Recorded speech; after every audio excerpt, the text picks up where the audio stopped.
세계 곳곳을 다니며 수없이 많은 강연을 해온 나지만 더글라스가 참석했던 그날 밤을 절대 잊지 못한다. 자기관리론 중 마음속에서 걱정을 몰아내는 방법에 대해 이야기하고 있었는데 더글라스가 앞으로 나오더니 자신의 이야기를 들려주었던 것이다.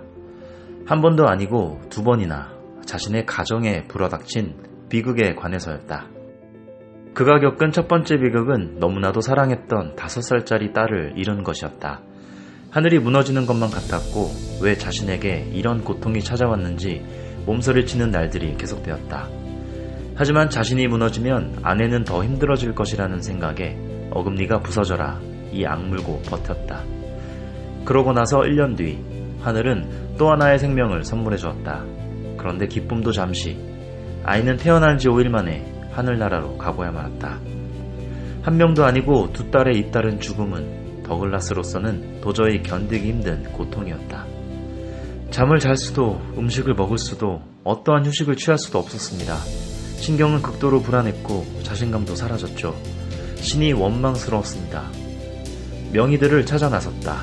그들의 권유대로 처방된 약을 먹었고 여행을 떠나보기로 했다. 별 효과는 없었다. 그러던 어느 날 친척들이 그를 찾아왔다. 그 중에는 4살 난 조카가 있었다. 멍하니 슬픔에 잠겨있던 그에게 조카가 말했다. 삼촌, 배 만들어주세요. 그는 배나 만들고 있을 기분이 전혀 아니었다. 아무것도 하고 싶지 않았다. 어두운 골방에서 현실과 단절되고 싶었다. 하지만 순진한 조카는 끈질기게 졸라댔다. 결국 더글라스는 두 손을 들고 배 조각을 만지작거리기 시작했다. 그런데 놀라운 일이 벌어졌다. 장난감 배를 조립하는데 순식간에 서너 시간이 흘렀던 것이다. 수년 만에 찾은 생소한 감정이었다. 자녀를 잃은 고통을 깡그리 잊은 채 정신적인 편안함과 평화를 느낀 것이다. 세상이 달리 보이더라고요. 무기력한 상태에서 벗어난 색다른 감정이었죠. 문득 이런 생각이 들더군요.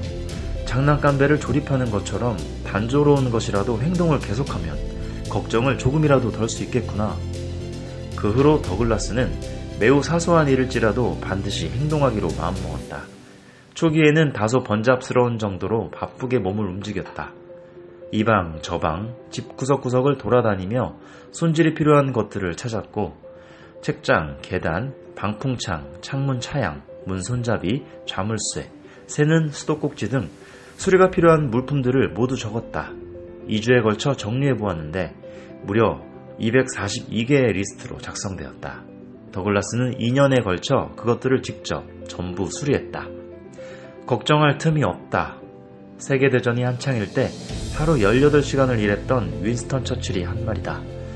기자가 처칠에게 엄청난 업무량과 책임감으로 매일이 걱정되지 않느냐고 물었을 때 처칠은 말했다. 나는 너무나 바쁩니다. 그래서 걱정할 틈이 없죠. 위대한 과학자 파스텔레는 평화는 도서관과 연구실에서 찾을 수 있습니다.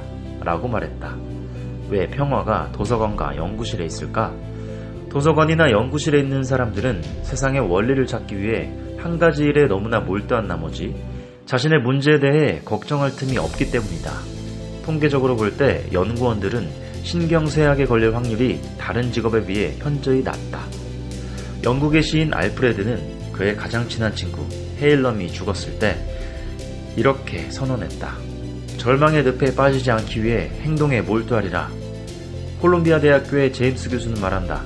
걱정은 당신이 행동하고 있을 때가 아니라 일과가 끝난 시간에 당신을 괴롭힙니다. 일을 마치고 난 뒤의 시간, 오히려 그때가 가장 위험하다는 것이다. 여가활동을 즐기며 가장 행복해야 할 시간인데 현실은 걱정으로 인한 우울함이 찾아오기 시작하는 경우가 많다. 예를 들면 내가 과연 잘 살고 있는 것인지, 판에 박힌 삶을 사는 것은 아닌지, 오늘 직장 상사가 한 말에 어떤 의도가 있었던 것은 아닌지 등을 고민하기 시작하는 것이 바로 여유로운 시간인 것이다. 머릿속이 온갖 생각들로 어지러워지면 각종 터무니없는 가능성들로 연결되고 작은 실수인데 훨씬 크게 여겨진다. 사물의 이치를 탐구하는 물리학에 이런 말이 있다. 자연은 진공상태를 싫어한다. 사람의 마음도 마음의 진공상태를 싫어해 여러 감정이 몰려든다. 걱정, 두려움, 증오, 질투, 시기 따위다. 그러면 어떻게 해야 걱정으로부터 진정 자유로워질 수 있을까? 앞서 더글라스의 이야기에서 힌트가 있었는데 바로 어떤 행위에 완전히 몰입하는 것이다.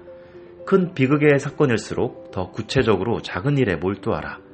하버드 대학 임상의학 교수인 캐버트 박사는 말한다. 의사로서 저는 과도한 의심, 주저, 동요, 두려움으로 인해 정신적 마비 증세를 겪는 많은 사람들을 보아왔습니다. 그리고 그들이 어떤 일을 통해서 치유되는 경우를 많이 보았지요.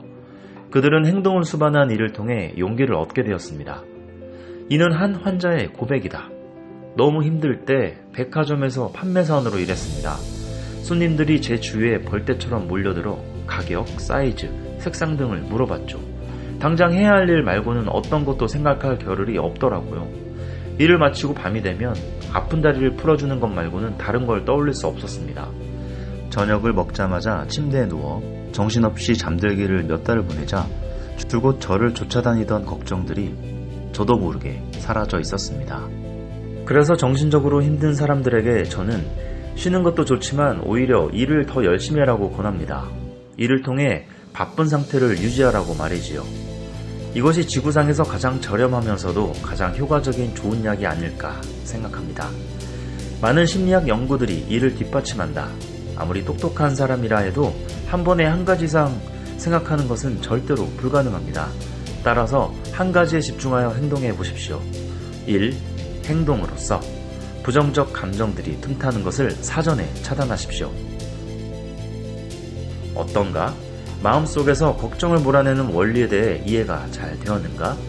이 외에도 수많은 사례들이 있다는 것을 잊지 말라. 걱정이 들 때마다 떠올려라.